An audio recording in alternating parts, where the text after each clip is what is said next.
Motorcycle क्या खिलाओ? ओए खाली क्या खिलाओ मोटरसाइकिल? ओए एक मिनट यार मैं जरूरी काम आ ठीक है ना ऐसा है। रोड ब्लॉक ए- हो गई ओ क्या करने रोड और ब्लॉक कोई नहीं रोड को सर प्यू नहीं है नहीं, ये अपनी रोड ही रोड ब्लॉक हो गई कैसी ओहो ओए जगह पूछे हाथे ना अस्सलामुअलैकुम नाजरीन, उम्मीद सहर के साथ मैं हूँ जाहिद फ़ारूक। नाजरीन, आज के इस प्रोग्राम का आगाज़ मैं एक ऐसे वाक़े से करना चाहता हूँ। अमेरिका के अंदर क्रॉली टूगन एक ऐसा शख्स था जो कि संगीन जराइम में मुलव्वस कंसिडर किया जाता था। उसने कई लोगों को कत्ल किया। एक दफ़ा पुलिस ने जब उसको हिरासत में ली, जब उसके साथ उसका मुकाबला हुआ पकड़ने के लिए, तो तकरीबन 6 से 8 घंटे तक लगातार पुलिस मुकाबला जारी रहा। इस दौरान वो एक कबाड़खाने के अंदर एक कुर्सी के नीचे पनाह लिए हुआ था। पुलिस ने जब उसको हिरासत में लिया तो उसने सबसे पहला ये सवाल किया कि मेरा कसूर क्या है, मुझे बताओ मेरा कसूर क्या है। जबकि ये वो शख्स था, जब पुलिस ट्रैफिक के दौरान ट्रैफिक पुलिस ने उससे लाइसेंस तलब किया तो उसने मौके पे लोगों के ऊपर गोलियां चलाई, उन एहलकारों को हलाक कर दिया। लेकिन इसके बावजूद उसने ये कहा कि किसी अपने डिफेंस की खातिर किसी को कत्ल करना ये गलत नहीं है। यानी उसने तवीलें गढ़ना शुरू कर दी। हमारे कौमी मामलात से ले के निचले लेवल तक यही सिलसिला जारी है। जो भी अब गलती करता है वो उसके लिए तवीलें गढ़ना शुरू कर देता है कि मेरी गलती नहीं है, मेरा कसूर क्या है। ऊपर हम देखें तो वहाँ पे भी यही कहा जाता है कि मुझे क्यों निकाला, मेरा कसूर क्या है।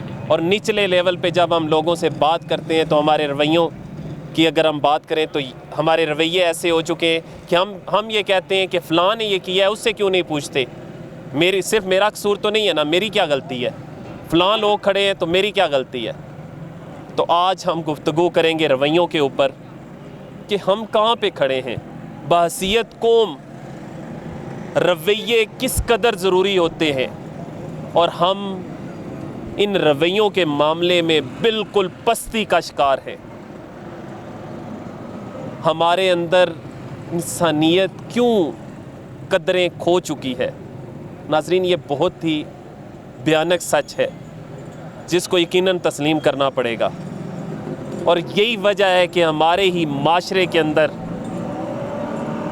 ज़ैनब जैसी मासूम बच्ची के साथ ये गनौनी हरकत जैसे वाक़यात पेश आते हैं, जिनसी ज़्यादती के वाक़यात पेश आते हैं। तो आइए देखते हैं। ये एक मंज़र हमने दिखाया आपको कि किस तरीके से लोग आपस में लड़ना शुरू कर देते हैं जब उनको उनकी गलती का एहसास दिलाया जाता है।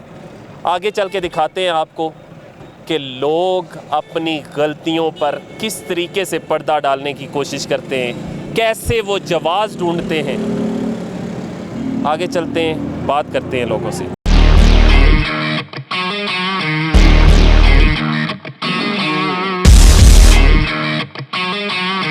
नाज़रीन, ये भाई हमारे साथ मौजूद हैं। इन्होंने अभी हमने देखा कि ये केला खाते हुए इन्होंने छिलका यहाँ पे फेंक दिया। हम इनसे जानते हैं कि ये कौन सा रवैया है इनका, इससे कोई फिसल के गिर सकता है। आपने ये छिलका यहाँ पे रोड पे क्यों फेंका है?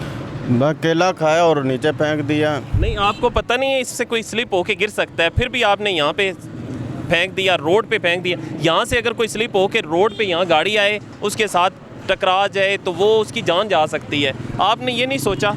वो तो सही बात है, लेकिन सब लोग इसी तरह खाते हैं, वो खा के फेंक देते हैं रोड के ऊपर ही छिलके। मैंने कोई ऐसा काम तो नहीं कर दिया जो मैंने किया, और कोई करता ही नहीं, सब लोग इसी तरह। अगर कोई और लोग गलत करते हैं तो क्या हमें वो रवायात अपनानी चाहिए या अच्छा करने की कोशिश करना चाहिए, या हमें अपने हिस्से का काम करना चाहिए? कम अज़ कम हम तो ना उसमें शामिल हों। यहाँ के पे अगर कोई टकरा जाए तो इसका गुनाहगार आप होंगे, आप तो फेंक के चले जाएंगे।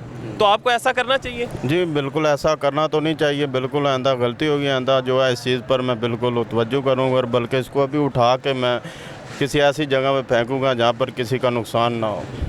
ये चीज़ है। अब मैं भी यही चाहूँगा कि आप इसको किसी डस्टबिन में फेंकें ताकि आइंदा के लिए हमें भी नाजरीन इन रवैयों को अपनाना चाहिए कि हम अगर ऐसी कंडीशन होती है तो हम कोई भी रैपर कोई भी चीज़ खाते हैं बजाय इसके कि वो रैपर रोड पे फेंक दें। अगर डस्टबिन नज़र नहीं आ रहा तो हमें अपनी जेब में डाल लेना चाहिए ताकि हम जहाँ पे डस्टबिन नज़र आएगा वहाँ पे डाल दिया जाएगा।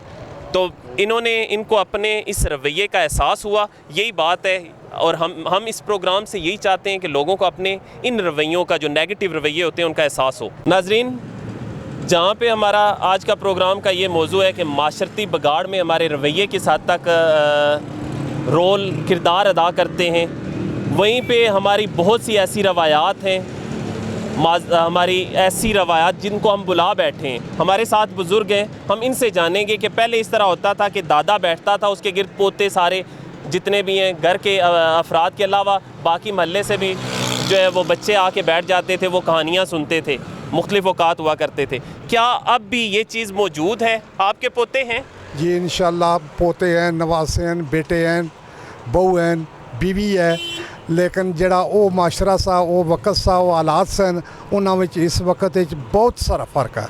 बहुत सारा फ़र्क इस तरह है कि कोई बंदा किसी को बहने वास्ते तैयार नहीं है। जड़ा फोन का सिस्टम है, मेरे बेटियां को भी फोन है, पोतियां को भी हैं, नवासियां को भी हैं, कि मुश्किल है उन्होंने आवाज़ दी है आओ जी बैठो, तो कोई गल करनी हो तो करने, नहीं तो नामुमकिन बात ही उस नरी वो लगे रहने। छोटे छोटे नवासे हैं, 4-4 5-5 साल ने, वो भी जड़ा ना लगातार फोनों के नाल ही लगे हुए, तो वो चलाने पे फिल्म चलाने, कोई के करना पाया, कोई के करना पाया।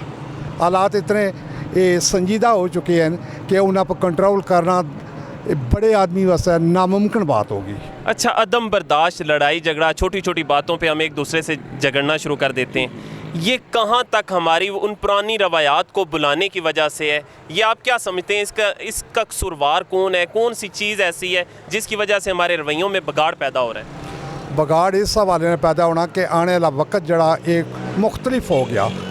इस विच कोई आदमी अगर मैं हाँ तो मैं जिम्मेदारी अपनी की ना नभाना, मैं अपनी औलाद की कुछ ना समझाना, अगर उनकी समझाना भी है तो उस समझने के काबिल नहीं है। इस जगह तक पहुँच चुके कि दिन प दिन आने वाला वक्त बहुत हालात ख़राब करना पाया, नाजुक होने पे किसी की हमदर्दी नहीं है, किसी की ईमानदारी नहीं है, किसी की इत्तफाक नहीं है, किसी सलूक नहीं है। आप क्या कहेंगे, माशरती बिगाड़ की असल वजह क्या है? बहुत सारिया वजूहत हैं जिसने अजकल मीडिया फेसबुक जितने भी ये चीज़ें हैं, ज़्यादातर बच्चे हुए वो मोबाइल फ़ोनों पर लगे हुए, मोबाइल फ़ोनों पर गेमां खेलने पे। कुछ वालदैन तो जड़े उन्होंने बड़े हैं उन्होंने ड्यूटियां बनियां कि अच्छियां चीज़ां बच्चों की सिखाइयां जान, उन्होंने बड़ियां ना एहतराम तो बड़ियां छोटियां ना प्यार करना चाहिए। ये बहुत माशरे च बहुत ज़्यादा बुराइयां पैदा हो चुकियां, लड़ाई झगड़े, अदम बर्दाश्त, ये बहुत ज़्यादा चीज़ां हैं। ये मतलब एक दूए ने गल की अहमियत नहीं दी जानी, हर बंदा समझना कि जो कुछ मैं कहना वहाँ। अगर माशरे च बड़ियां ना अदब किया जाए, बच्चों को ये चीज़ां सिखाइयां जान, तो माशरे च काफ़ी सारियां बेहतरियां पैदा हो सकदियां। बहुत बहुत